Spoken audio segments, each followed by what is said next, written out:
addition to what Cetaphil has to offer moms and Yes. babies. And dads too. Sige, Everyone.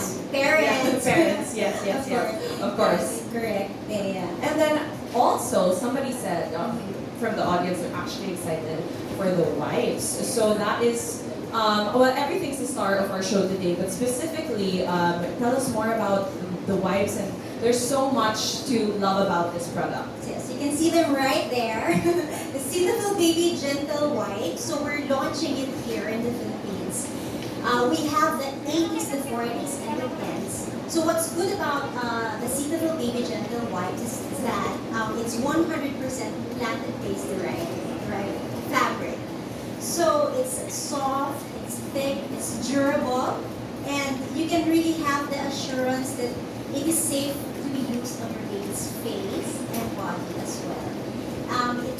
It is also enriched with aloe vera and vitamin E. So it offers not just cleansing but moisturization as well to keep your baby's skin protected. So later on, everyone will bring home their loot bag, which includes, of course, our newest Cetaphil Baby Gentle White. Oh, that deserves a round of applause. Later on, all the goodies we're reading. A lot of surprises. Yes, a lot of surprises later on. So, Ms. Bonnie, thank you so much for giving us a quick intro to the new line. Please give her a round of applause. Thank you, and enjoy the rest of the day. Thank you, everyone. There you have it. So there's a brand new line, but if I could just share what I really love the shampoo because I remember giving my son a bath for the first time, and it was the most frightful experience. They're so fragile. They're so, you don't know if they're going to be mad at you the entire way through. You're rushing through it, and I really appreciated how it was like a 2-in-1 wash. It was gentle,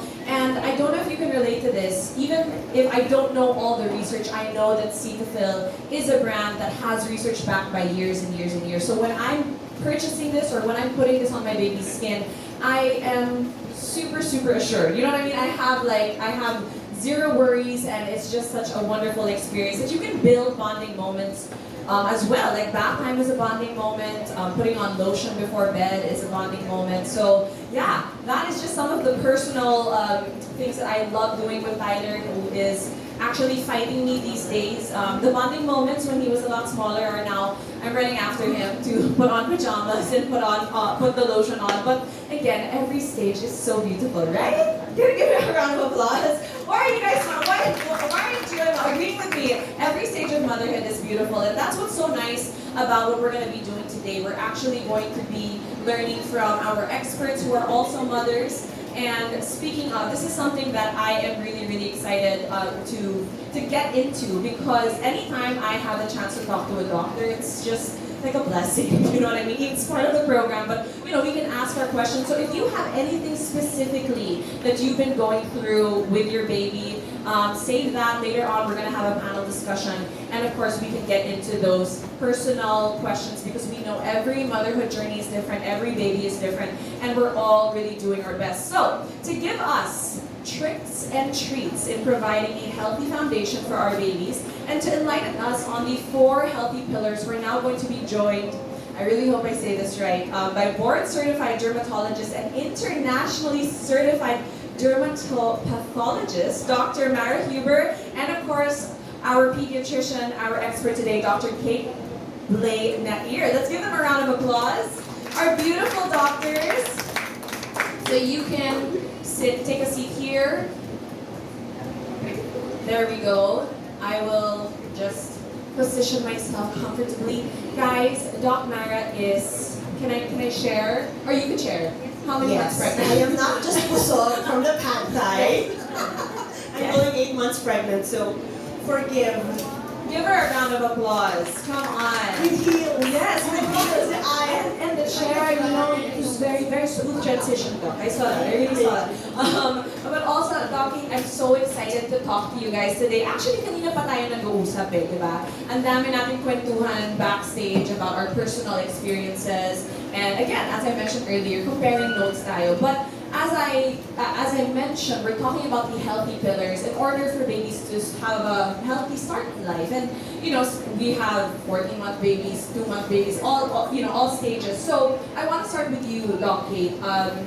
maybe just kind of walk us through maybe the healthy pillars of food as a pediatrician. Ang dami kong tanong, okay? So, huwag ka ma-overwhelmed. But really, let's start with food, right? Okay. So, there's a lot of information online, period.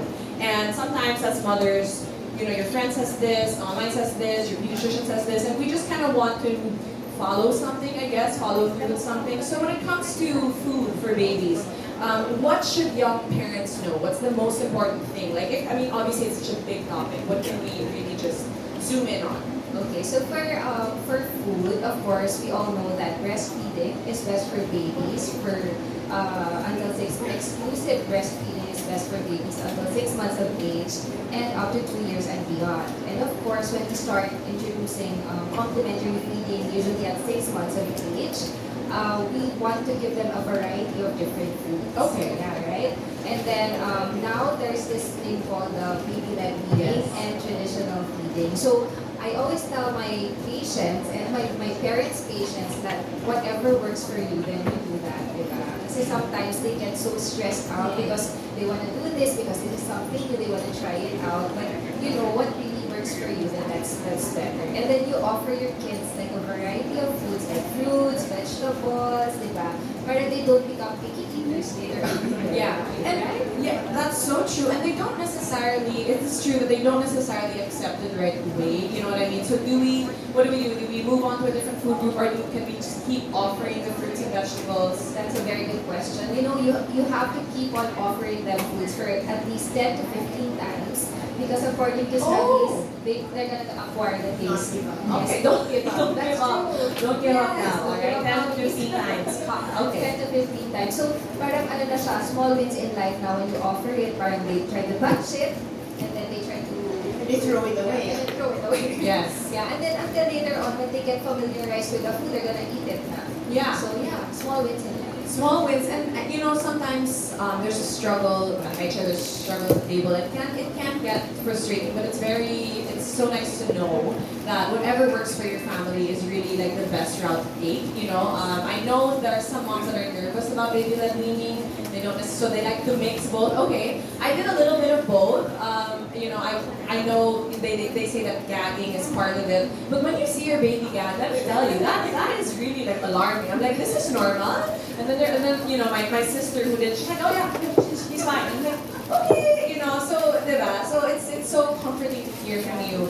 But we have other pillars to get to, and this one is spicy. We're gonna get into healthy play, right? So we were talking about screen time at home. Yes. So okay, share mo na, what is your say as a doctor and as a mother on screen time? Okay, so we all know that technology is inevitable, right? And it's always, you know, like there's always something new with gadgets and with technology. So during our time, kasi di ba wala namang cellphone. Like I remember I had a cellphone when I was in high school na. So before, the guidelines was 0 to 2 years old, no screen time talaga. Before. But, you know, that there are ongoing studies Okay, ngayon. it's updated na. Yeah, I think I have a slide. Wala for pang that. COVID nun. Okay. Not happening. Can you please flash the slide? So now for 0 to 18 months, correct? Yeah, for 0 to 18 months, no screen time except for video calls, which is also nice kasi like during the pandemic, diba? Like for example, me and my husband was working abroad. So he didn't see my daughter for like a long time, for 9 months talaga. So puro ano lang, video calls Yeah. lang. And what was nice was when he came back home, the first time my daughter Oh, saw you're gonna make me cry, no? the first time my daughter saw him, she was like, Papa? Oh my gosh, I was not ready for this story, no? But it's really, oh, that's so, and Which that's, is a good thing, di ba? Yes. Kasi before, I remember when my dad used to work abroad din, ano talaga, voice, di ba, nag-record pa ng tape, tapos papakinggan mo siya, or di kaya parang letters talaga, like that, oh, you're ready, I mean, they're ready. it must have been such a special moment. Like, I can imagine how your husband felt and how you felt about it. Oh my gosh, okay. Yes, continue, Doc. You're saying important things So right now. yun, so 0 to 18 months no screen time or video calls, and then for 18 to 24 months, it's less than 1 hour a day. And then dapat may kasama na adult who's gonna teach the kid, di ba? Like, what are you watching? Is this a program okay to watch? Is it educational. So yun, educational programs are the ones that you have to show your kids. And then for children 2 to 5 years old, 0 to 3 hours, and then kids and teenagers at least 2 hours. But then, these actually are like recommendations. It's not like a hard and fast rule. Kasi, di ba, may mga nag-online studies na rin yun. So, you really can state exactly like what. But these are recommendations that it's nice to follow. Thank you so much for that. That's really helpful. You guys can take a picture of that and of course refer to it depending on what stage your baby's in. But yeah, so screen time is also definitely related to, play. You want them to interact. Like the pandemic, like let's be real, during the pandemic it was hard to set up play dates. It was hard to go outside really. But now that it's slowly lessening, would you encourage parents to let their babies play outside again, meet other babies? How important is it for their development to see the outside world? Yeah, so it's very important for our kids to, like really go outside, enjoy the sceneries, enjoy the sky, the clouds, the plants, diba? So their senses are also gonna be developed, like sense of touch, sense of smell, when they smell the flowers. So it's very important that they also go outside. But make sure also, as parents, we have to be proactive in making sure that it's safe for them. So we have to teach them proper hand washing, Yes. alcohol your hands, or if we're gonna go to events, it's better to be, like in the outdoors rather than indoors. And then, of course, vaccinations are also very important. Make sure that your kids' vaccinations or immunizations are up to date. And yeah, you vaccinate, so they're also protected. Yeah, and so it's really doing the best that you can and trusting that you have literally checked everything off and you did your part, diba? Because you really see their development when they see other kids or even when they see something that's outside their home, like a playground, their eyes light up and it's really like, wow, we didn't have this for so long. So that's really great, and thank you so much for that. Another question that I have for you, playing outside. And of course, we earlier we talked about food, but this is something I am currently struggling with, Doc. Tyler doesn't like to sleep. Like all of a sudden he was a great sleeper, then all of a sudden he wasn't. So sometimes there are good sleepers. Sometimes they're like from the get-go, ayaw talaga nila matulog. But yeah, so when scheduling sleep, what would you say? Is it better for what are the rules here? Is mom in charge of bedtime? Is there a certain schedule we should follow? Or should they just literally run around until they drop? Because I know that's also a method, so I want to hear from the expert. Yeah, so it's good that as early as they are a baby, you give them, what do you call this, yung parang schedule talaga. Okay. That they're gonna carry on later on in life. So sometimes the struggle kasi, like ako, I had that also, being a breastfeeding mom. Ang hirap ibaba ng baby. Diba? Rocky is still breastfeeding her 3-year-old, by the way, so give her a round of applause for that. So the commitment and dedication, yeah. So yeah, and so what we can do is sleep training them. In the morning, you open the windows and the curtains so they know that it's morning time, it's daytime. And then in the evening, you turn off all the lights so they can develop a sense of which is morning and then which is nighttime. Sure. And then another technique that I read, but it didn't work on me though, is that while the baby is still half asleep, you try putting him down and then try tapping him. yeah. Then he falls asleep, so he or she can Learn how to fall asleep on their own. Yes, yeah. So I think I've read Awake into the Crib. Yes, So basically they're drowsy, not completely Yes. asleep, but yeah. So you're not the one putting them to sleep. So they have to soothe themselves. But it's not. If it was so simple, right? But of course you try and try. Yeah. Be patient talaga. Patience is a virtue. And do you recommend when it comes to, of course this is different for whatever stage, right? But sometimes babies cry in the middle of the night. Do you recommend picking them up or do you recommend just letting them cry it out? Like what is good for me developmentally? I want to know. So for the first few months of life, like diba, until 6 months old, it's good that you are very proactive in getting your child. So Yeah. you have to make sure that you have to check din, ano ba, bakit ba siya umiiyak? Puno na ba yung diapers niya? Gutom ba siya? So you have to check everything first and then know. Kasi it's like a getting to know you stage. So that's the time that you'll know like how to be a responsive parent. So that in the first few 0 to 6 0 to months. 6 months, Okay. you have to be responsive. And then later on, dahan-dahan, Yeah. not naman bigla na parang dahan-dahan na, you have to also let them learn how to do themselves. Yeah, self-soothe, right? Yeah. So it's so interesting because sometimes they know how to self-soothe and then they go through a leap. I feel like I'm always in a leap.